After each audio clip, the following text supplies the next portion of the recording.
Welcome to the Gay Buddhist Forum, where teachers from all schools of Buddhism offer their perspectives on the Dharma and its application in modern times, especially for LGBTQI audiences. These talks are offered freely to the world and made possible by appreciative listeners. If you would like to support our efforts to share the Dharma with underserved audiences, please visit gaybuddhist.org.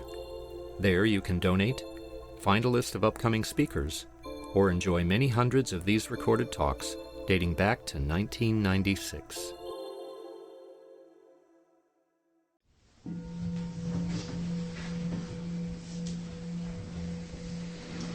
Welcome back. At this point in our program, we'll go around the room and introduce ourselves. First and last name, or first name, if you're more comfortable with that. And just allow for a short pause between the person before you and you, and maintain mindfulness. So we introduce ourselves and hear our names. I'm David Lewis. I'm Douglas Hall. I'm Bob Seal Khan. I'm Shantan Pukan. I'm Freddie. I'm Barry Friedman. My name is Michael. My name is Sui. My name is Richard. My name is Andreas Smith. I'm David Limkako. My name is Tony Pasqua. My name is Robert. My name is Gary. My name is Manuel. My name is Bob Hamilton. I'm Jack. Let's do. My name is Joe. My name is Adam. Peter. Oswaldo Garcia. Anthony. My name is Jerry. I'm David. Glenn. I'm Mike. Paul Shepard. I'm Mark. I'm Mark. I'm Rob. My name is Jerry. My name is Harley Shapiro. My name is Adam. My name is Cass Brayton. I'm Kaleo. My name is Ned Moran. William. My name is Ray Dyer. I'm Jim Winters. My name is Roy. My name is Patrick. I'm Clint. I'm Paul. My name is Lee Robbins. My name is Robert. My name is Richard Azzolini. My name is Bill Jones. Gary Dexter. My name is Judy. David Axel. I'm George. My name is Mario. Namaste. My name is Jerry Martin. I'm Steve. My name is Jerry Jones. Miss anybody? Rich. Rick. Michael. Welcome, everybody. Our speaker this morning is Daniel Rechtschaffen. Am I pronouncing that right? No, but it's a hard name. Rechtschaffen.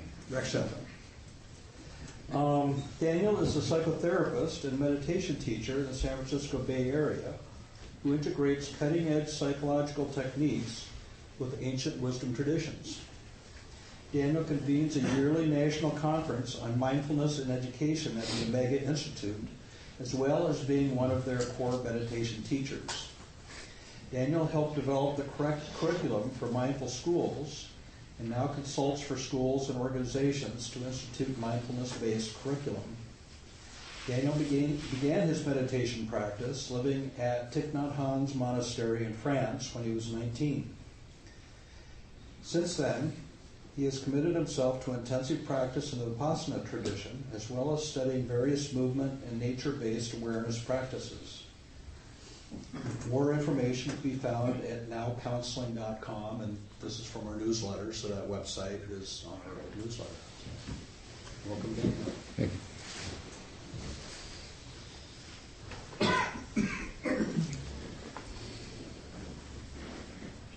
So what I was interested in talking about today, I was thinking we could actually start with a quick meditation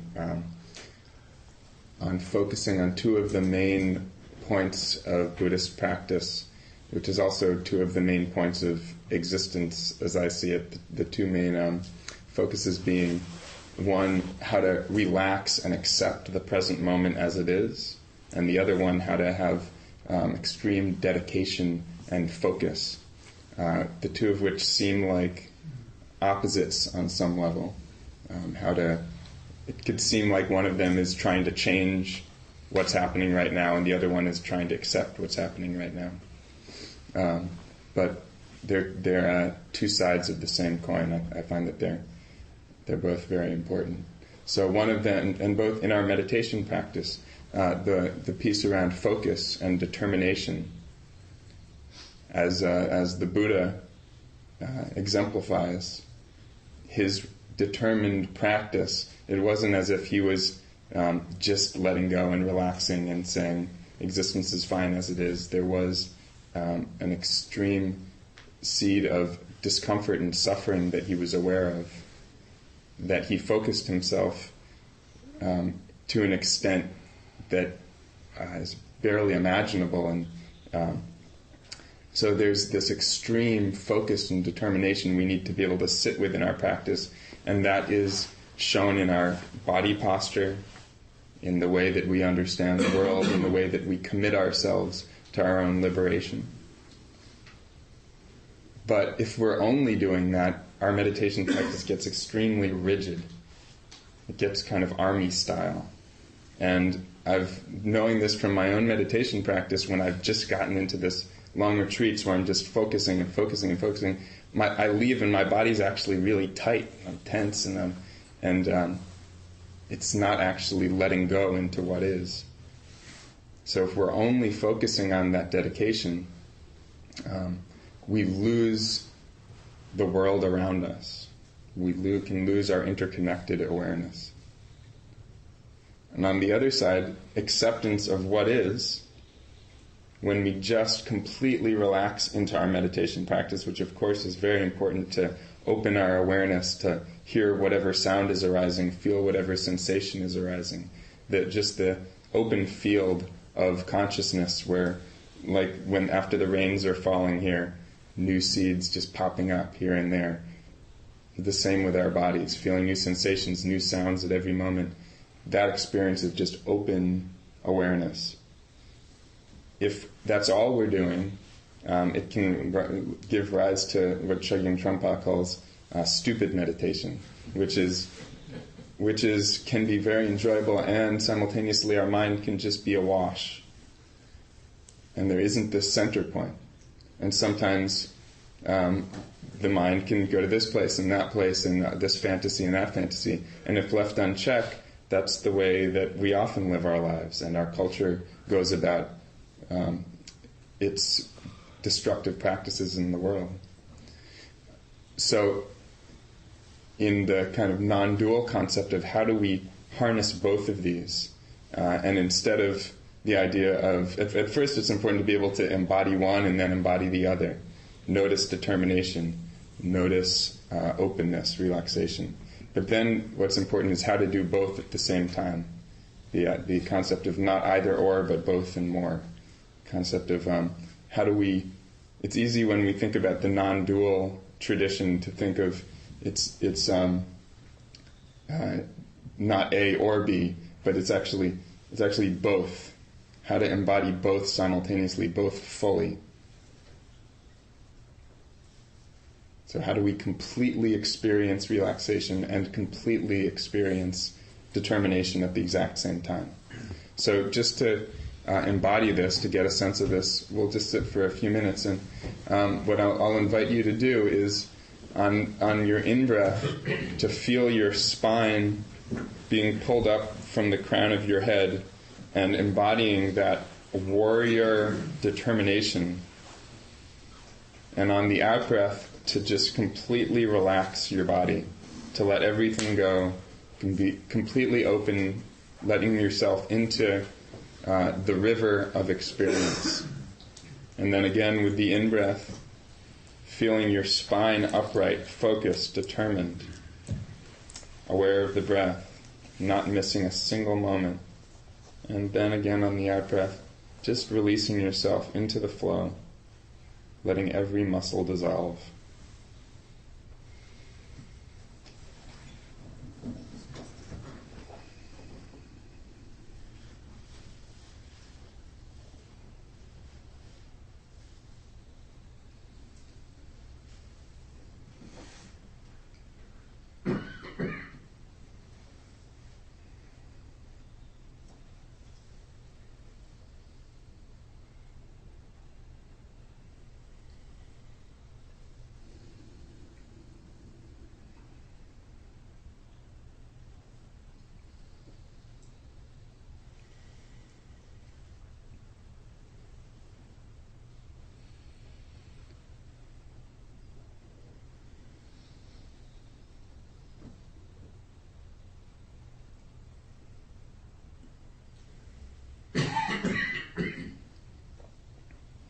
continuing to feel your breath, seeing if instead of on the in-breath, the straightening and the out-breath, the relaxation, seeing if you can embody both of those senses at the same time.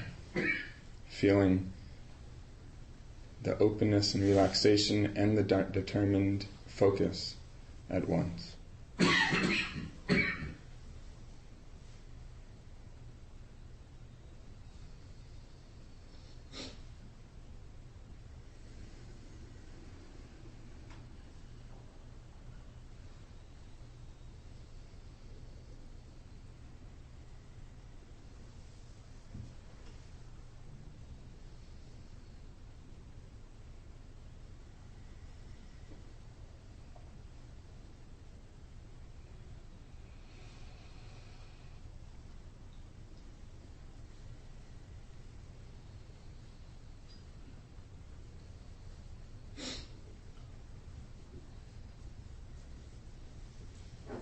And slowly bringing your attention back. So when we do this practice, it's important to be able to continually focus on these two attributes in our meditation and also in our daily lives. And what I wanted to actually offer the Sangha today is a little discussion on New Year's resolution from a Buddhist context. So these two concepts of determination and focus and of relaxation, how to bring that into your New Year's resolution, which is usually focused on just this determination of I'm going to quit smoking, or I'm going to have a deeper meditation practice, or I'm going to lose some weight, or whatever it is. So on some level, if we look at it in a Buddhist context, it could seem like an evasion. Like this idea of a resolution is wanting to get away from the present moment, wanting to have what we don't have. So this concept of, if I could lose some weight, then the idea is I'm not happy with my body as it is right now. I'll be happy if. Or I need a good relationship. I'll be happy if. So an idea of putting yourself into the future. So that would be instead of the openness to the present moment. That would be all in this realm of determination and focus towards goal, and missing some of this embodiment of here I am on this day, in this moment, in this body. And what was coming to me as we were sitting, and I was opening up my field of awareness to this community, to this Sangha, to my breath. I was hearing each person, everybody's breath. Just the profound phenomena of getting to share some breaths, share this determination with a whole group to be awakened. The tragedy I find of our reality is that that's not good enough for us. That actually getting to just enjoy our breath and our body and share this with each other, that somehow there's this seed within us that feels like this isn't okay. I need something outside. This is pretty good that we get to have bodies and get to breathe with each other and get to share these experiences, but if I lost 5 pounds, then it would be really good. So that's a really important concept, and the determination, of course, is important.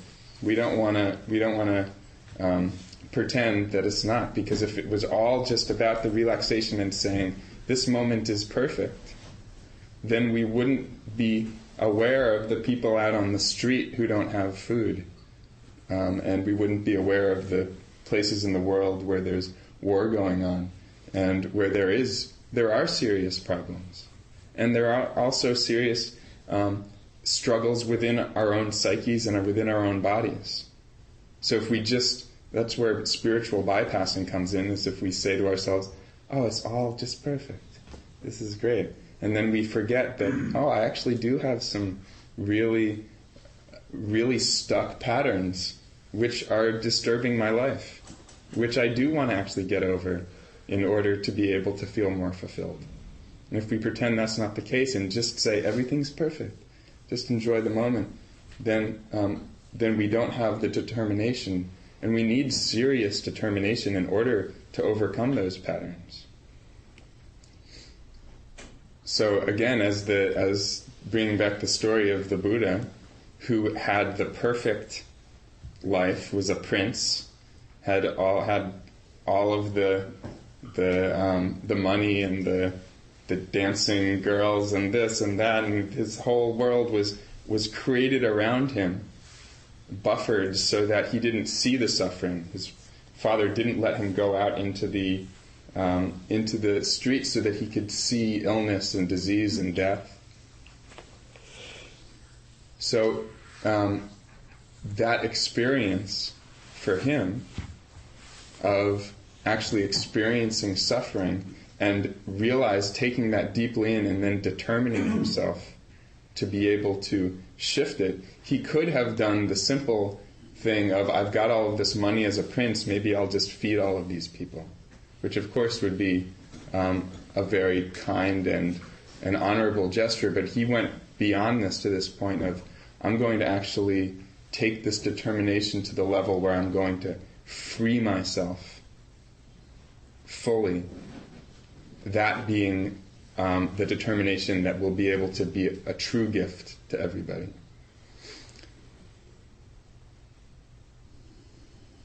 So,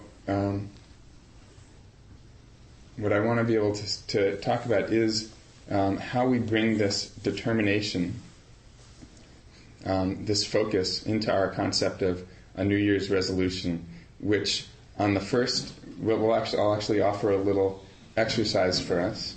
So the idea of a resolution, which we can first come to, is just a basic idea. Maybe you've already made one, maybe I'm sure that you all have plenty that you can grasp for. And what we're going to do is we're actually going to pull that resolution back into ourselves to understand what is it that we really want. What is it that we're really, what we're really looking for?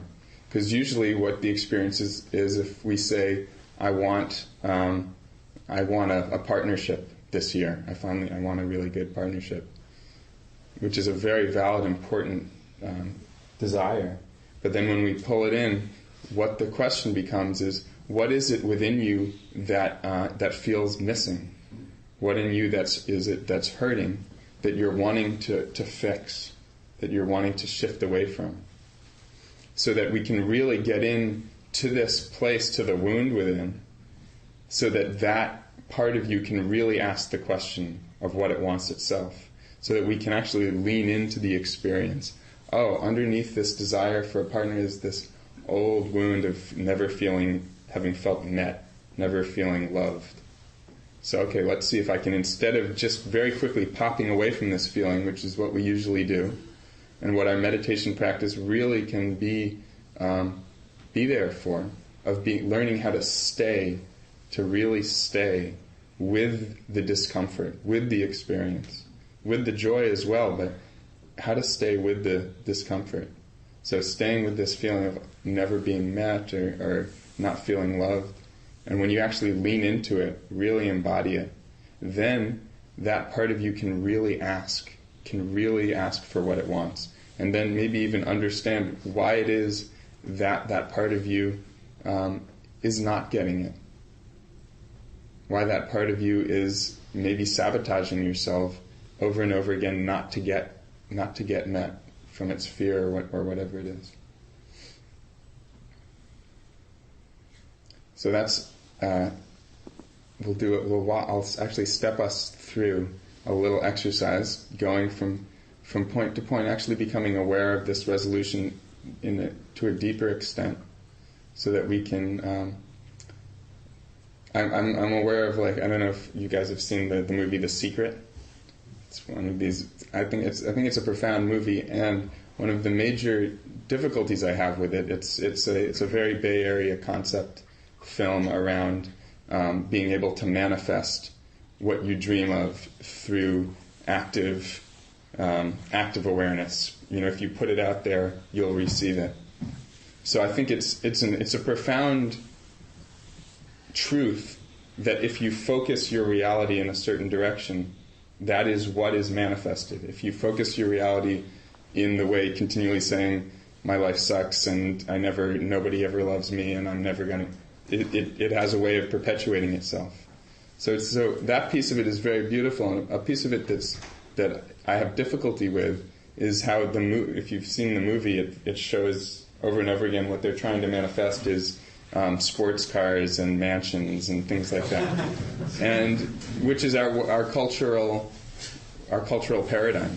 That's what's going to make you happy. So what this exercise is about is how do we focus our consciousness in a direction, but before we do that, and I think it's actually The Secret's a dangerous movie in that way, is because what we all kind of need is, before we focus our consciousness in the direction, we need to really know what is the direction that's going to be truly fulfilling, instead of just medicating a wound. Because what we'll first do is we'll say, oh, I feel this insecurity, and before we've even touched it, we're out trying to fix it with whatever it is, cigarettes or alcohol or sex or this or that. And none of those things are wrong in themselves, but if it's all about jumping away from the experience, it's never going to actually be able to fill the wound. So the first piece is actually coming back. What is this ache, and can I be with it? Can I be with this pain? And then once I've befriended this pain, how can it actually name what it really wants? Really ask what it wants, which will be a different thing. And then if we can ask, instead of for I want a great lover, if we can say, I want to feel loved, or I want to feel, I want to be able to rest in connection, or whatever it is, there's a difference. And when it's true that when we name what we want, it actually does come usually. So if we can name what we really want, instead of naming this piece which isn't quite right, we might keep getting it, but it keeps not fulfilling.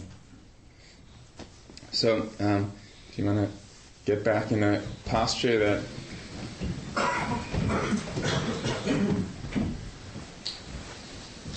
that embodies both our determination, this determination of really wanting to be able to be more fulfilled this next year. If we want to be able to change our patterns, to manifest ourselves in the world, whether it's to make more money or to create more change or to have more fun, whatever it is, we do need determination to break through old patterns. So feeling that upright spine, that focus.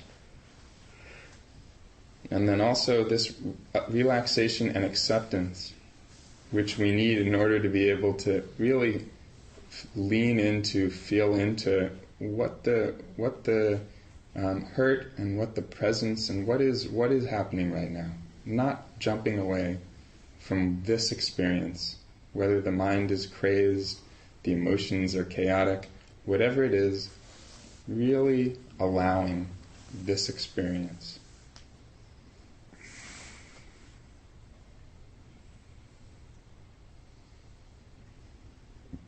So beginning, just thinking about what resolution you would like to make this year. Just as whatever surface resolution comes in, if you've already made one, or if you have one right now, what would you like to resolve this year?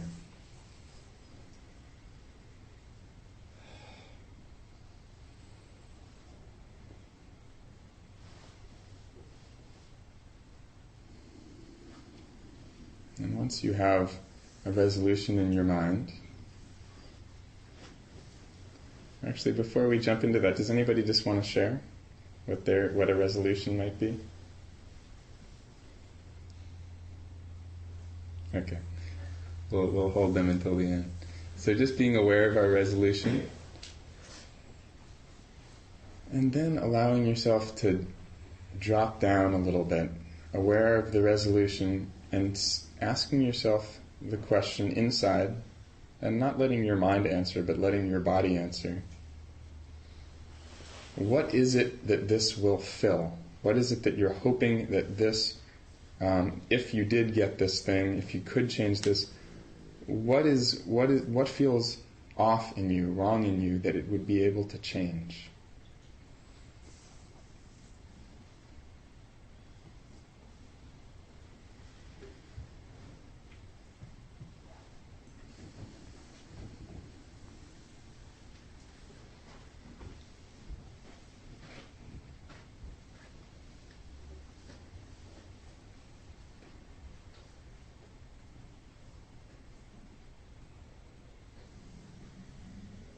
Once you get a sense of this, see if you can actually go a little further into seeing if that feeling that you're wishing to get away from, or that experience you're wishing to get away from, seeing if that's an actual emotion or a physical experience in your body right now.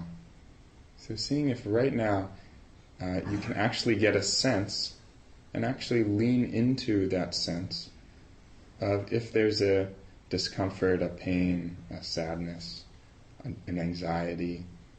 See if you can actually lean in, feel in to what it is that that your resolution was going to hopefully get rid of.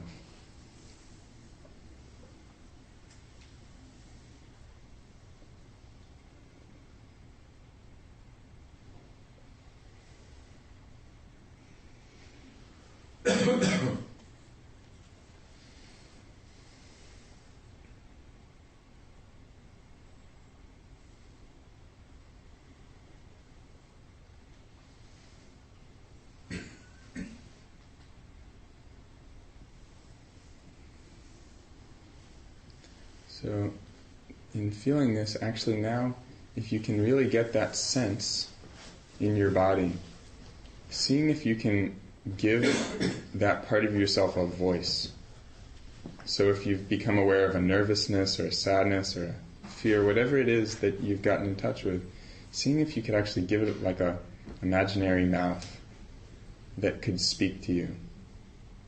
And what this voice will say is, where you can ask yourself, what do you want? What do you really, really want? What is the core desire that you have? And let yourself ask this, and let the voice come, not just with a bunch of thoughts, but see if there's actually any voice that can come of, what do you really, really want?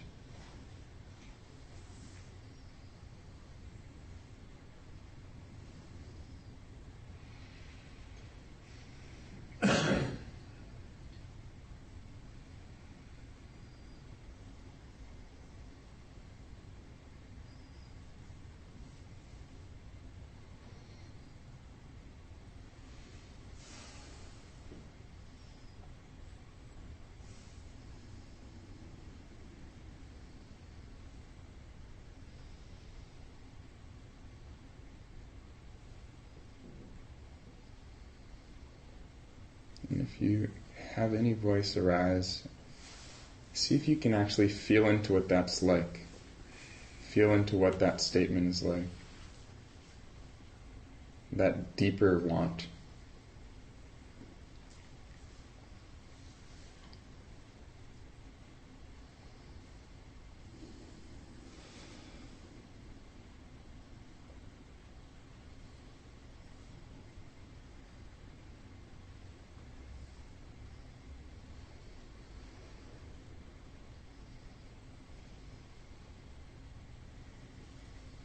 Using the experience of relaxation and acceptance of that deep want, and then also simultaneously feeling the determination and focus to be able to really feed that place, to give that place the love or acceptance or presence that it really wants.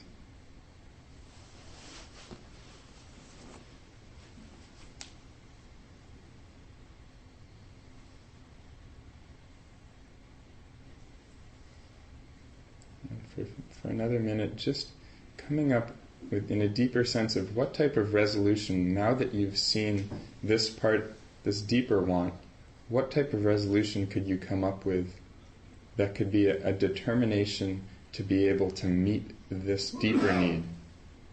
Not with externals, but a way that you could really courageously support this inner part of you.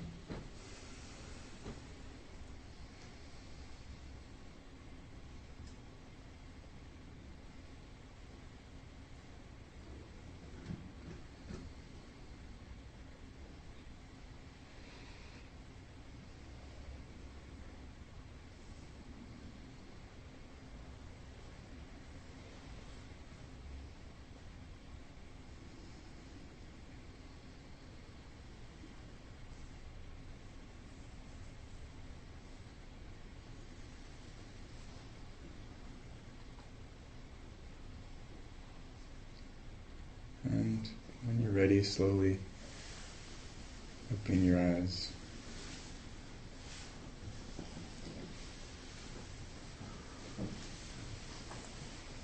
So, one thing about the word resolution is that I think originally it comes from I think it's the Latin word salve, which is like dissolve.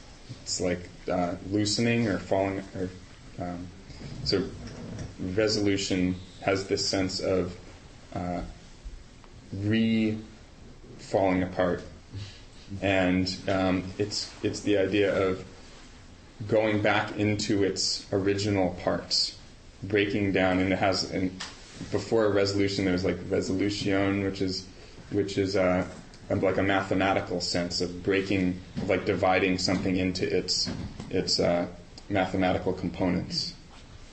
So in this kind of, I like that because it's in this kind of Buddhist context of taking this resolution that you might have, if the resolution is quitting smoking cigarettes, and breaking it down into the deeper needs, the deeper desires. And you can do what this little path we just did of dissolving this concept of, if I stop smoking cigarettes, then I'll be happy, or then I'll be good. And then breaking it down, it might have a few streams. Breaking it down into, I don't feel healthy. I feel like weak or hurting on some level. So that being a deeper part. Or I want, I have this deep craving to feel relaxed and accepted, and that's, this is one of the ways I medicate. So this is another deeper component. So the resolution, actually breaking it down, what are the deeper components of what you want? So I was interested in just opening the floor a little bit, and if anybody wants to share, if that was helpful at all or illuminating at all, if anybody wants to share what that process was like to get a little more in touch with a resolution, and if you came up with anything a little more clear of how you'd like to be able to make a Buddhist resolution, a soul resolution.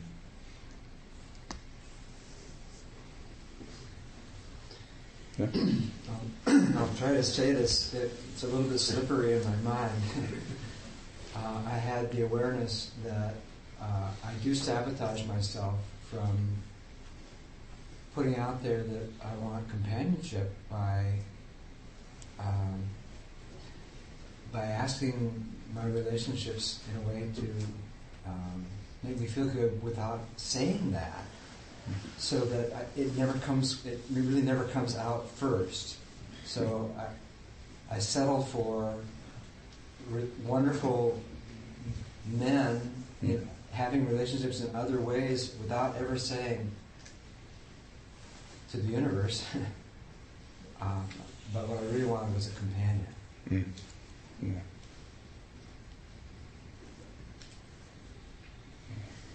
So my relationships have kept me from seeking the relationships. Yeah.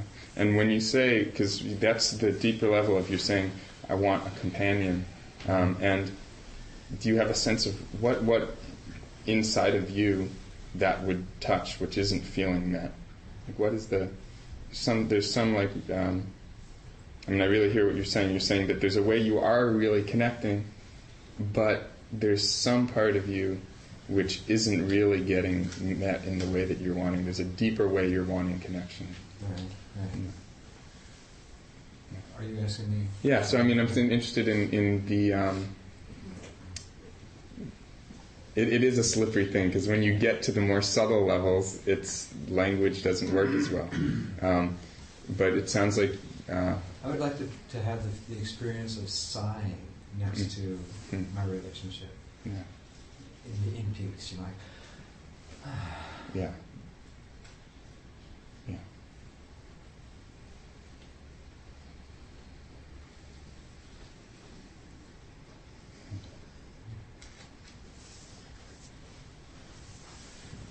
So I went through a sequence. I started with the conclusion I came to a little earlier of losing 5 or 10 pounds, and played with that for a while. And I found the process very, very helpful. The 2 ways of approaching it. And so what I came up with was more intimacy in a dominant relationship. And then when I came to from there, what was the, so what does that mean? Difficult question. And it's a feeling and experience of connection, of not being separate,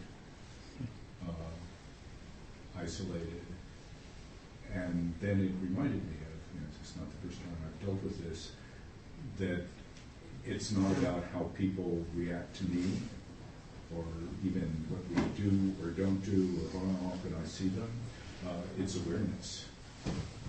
If intimacy is paying attention, something I tend to be in my head a lot.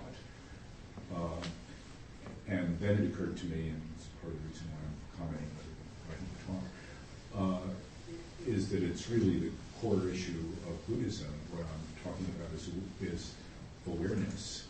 And in fact, one can even take to the next stage of awakening. And so it sort of becomes a funny circular thing. How do you awaken? You be awake. And something you're bringing up is the concept of awareness and intimacy, right? And on some level, they're the same thing. Yeah. When we get down to it, there's this sense of real awareness is intimacy with yourself. It's that sweet intimacy that I'm sure you've all experienced at some point in meditation, where you actually relax into your body and feel how even sensual it is just to have a body and get to sit in it. Just feeling the intimate experience of being alive in your own body, which we miss so often. And what impedes doing this a lot for me, and also the other more minor resolutions, cleaning up my office, losing weight, is for me tension or anxiety.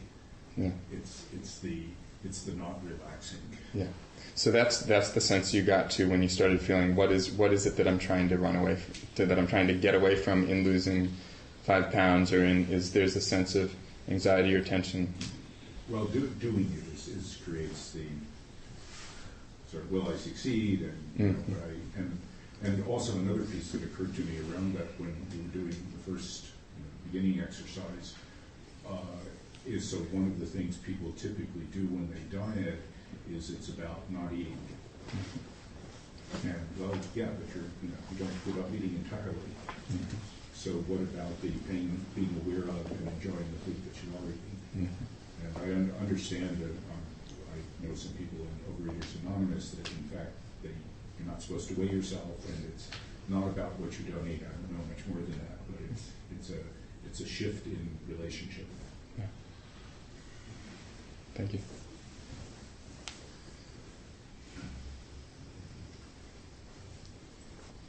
Now, one of the things I want to do this year is have this idea of getting a puppy, getting a dog, and through the process through the meditation.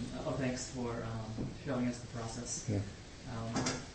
I realize that need for wanting a dog is a need for having a loving companion that doesn't come with a lot of drama.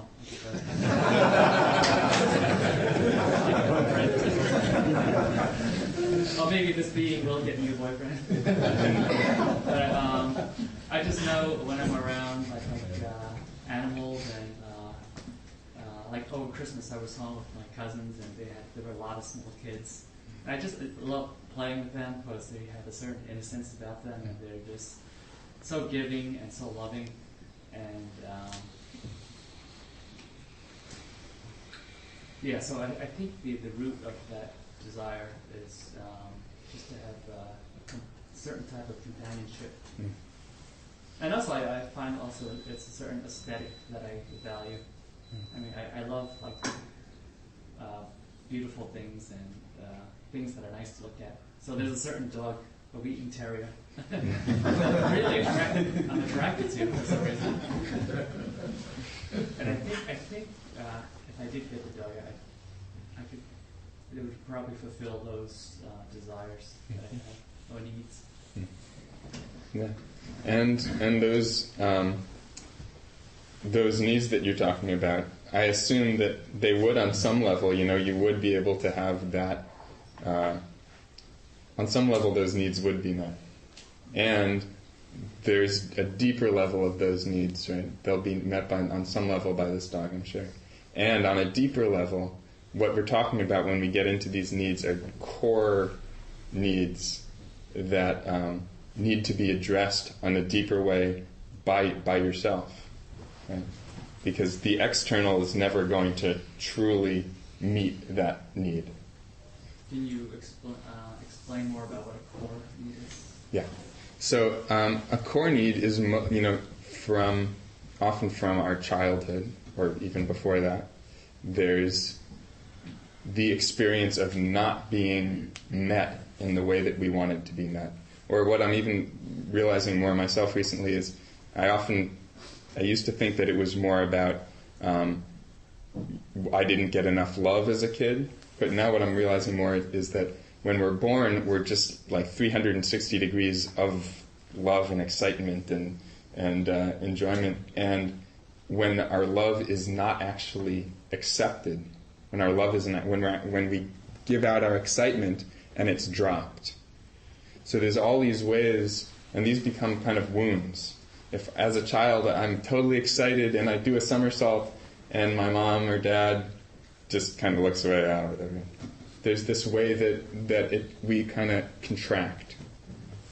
And there's this desire that we all have, most people probably, when they came to that core truth of what did you really want in your resolution, it's I want to feel more intimacy. I want to feel more love in my life. It's the most core one that I know of.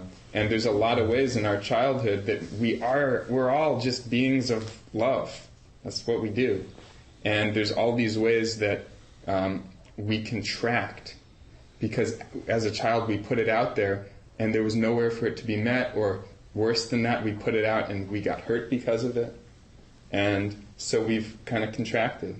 And so there are some ways of like, okay, how can I bring this love out in a healthy way, in a way it's going to be met?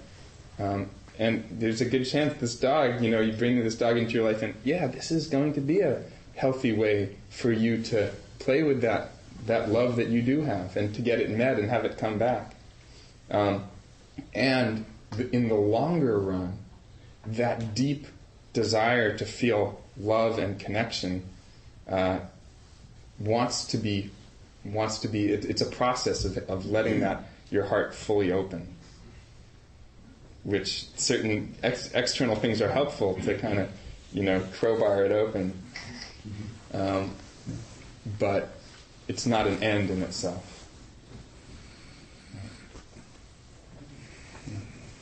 I think for me what came up was that there's this experience I have almost every day, usually early in the day, where I really don't want to get up. I actually want to just stay in bed a little longer, even though I have responsibilities and schedule. And I would like, it's a contradiction, sort of paradoxical, I would like to get to know that place better and to feel it and to have it be more me, even though it's very difficult because it interferes with my functioning, it interferes with basically my concept of being. But it is absolutely part of my experience of myself. And by pushing it away, I exacerbate or increase frankly, the alienation I have with myself, which is a core piece of what I bring in all my human relationships. So with that within me, like I even had this experience of sitting down in the bus a couple of days ago and just started to chat with somebody. Immediately this man told me about the death of his partner of 52 years and all that. And I immediately said, give me your telephone number, I'll get in touch with you, which I will do. But even in that openness, I could feel inside me some pulling back, which has to do with my own pain with myself. So it's really hard for me to allow that pain to be more there than it is because I have this concept of it preventing me. It's problematic. And that sounds like an amazing that could be an amazing resolution, which is that moment when you're having trouble to get up, or when you're having, like when that, it sounds like that time is where it's most acutely present. Very acute. So what frighteningly acute. Yeah. What an opportunity. That's. It sounds like this seed is disturbing your whole life. So here you've located. Oh, this is the arena in which I can meet it. So it sounds like a beautiful resolution of, I'm going to actually step into that arena.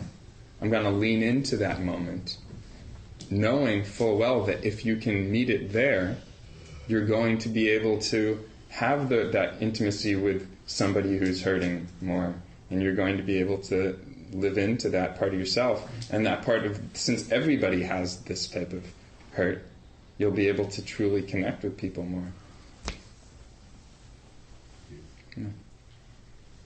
Let me just say, what time do we have? We're going to have time for one or two more. I want to surrender to my creator self. I think it's somewhat what you described about the gesture of love from the innocent child giving forth without fear. And I see it now at this time in my life as fulfilling the promise I made to myself.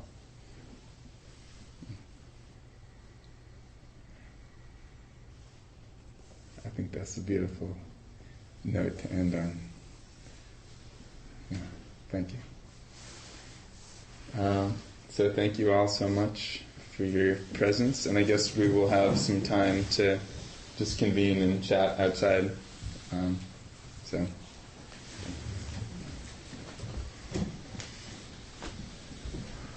Thank you, Daniel. That was great.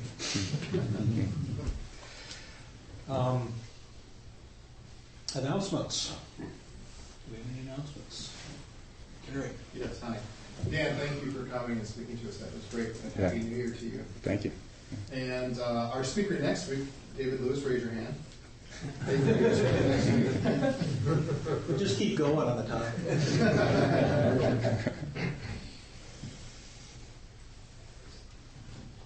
Harley. Yes, I just like to offer my gratitude for the Sangha and for all of us for such a wonderful place to meet. Also, I'm leaving in a week and a half for a 3-month journey to Asia, and I'll be going to Thailand, Cambodia, and Indonesia. So I'm putting out there, if anybody has any experience there or have any special temples or sites or friends or acquaintances that they'd like to share, I'd appreciate it. And I'm probably in the directory, or my email is harleyshapiro@gmail.com for any connections or network. I appreciate it. Thank you.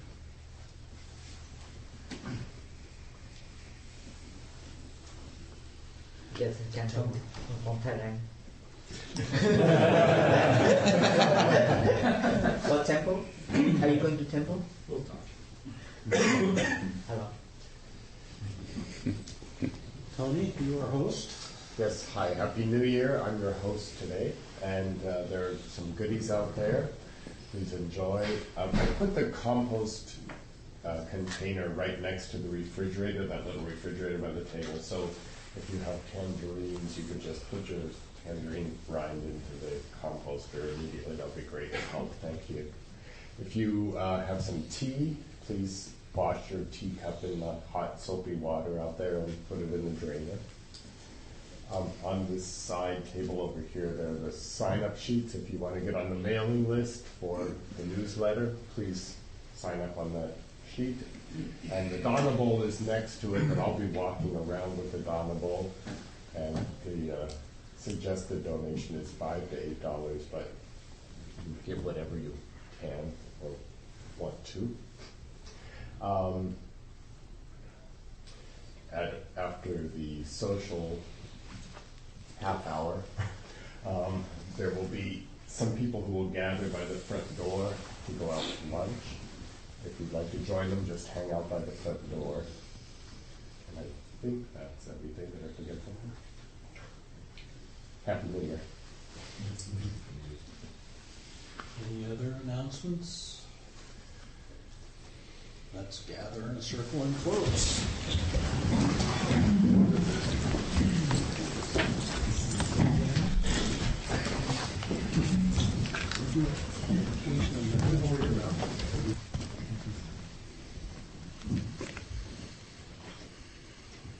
Well, as we come together in this first Sunday of a new year, may we dedicate the merit of our practice to all beings joining us in this new year, all beings in our city, in the world. And as we think of our resolutions and what lies underneath them, and our deeper wants and needs, our deeper sense of being, may we get in touch with that in this new year. May all beings be in touch with their deepest sense of themselves and their needs. Happy New Year, everyone. Happy New Year.